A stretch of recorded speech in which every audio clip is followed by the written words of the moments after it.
What is the funniest story that make you laugh?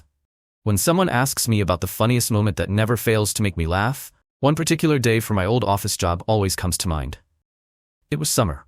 The air conditioning was broken again, and everyone was tired, irritated, and overheated. Maybe that's why the moment stood out so much. It all started when my colleague Tom bought a new fitness tracker.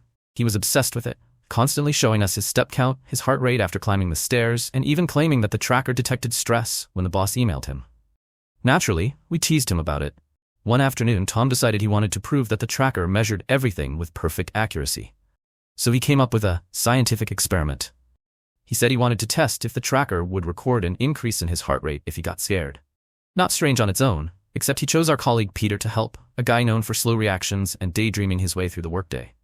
Tom hid around the corner of the office kitchen, ready to jump out dramatically. But Peter walked in, poured himself a coffee, and completely ignored the fact that Tom was lurking behind the wall like some bargain bin ninja. Tom waited so long, he eventually lost patience.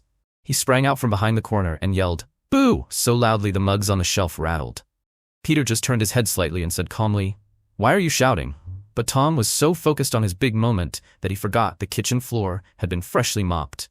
He took one step forward, his foot slid out from under him, and he disappeared from view in the smoothest, most unintentional fall I've ever seen. No serious injury, just the look of a man who realizes he's now the star of a scene he never wanted filmed. The silence afterward made it even funnier. Peter slowly leaned over the corner, looked down at him, and commented in the same tone he'd used to talk about the weather. "Your tracker probably recorded that." The office burst into laughter. Tom sat on the floor, holding his tracker and trying to salvage at least a shred of dignity. The next day, even he laughed, especially when he discovered that the tracker did show a big spike in his heart rate, but not from being startled. From his own acrobatic performance. To this day, whenever I remember that moment, the dramatic jump, Peter's total non-reaction, and that glorious fall, it makes me laugh just as hard as it did then, and probably will for a long time.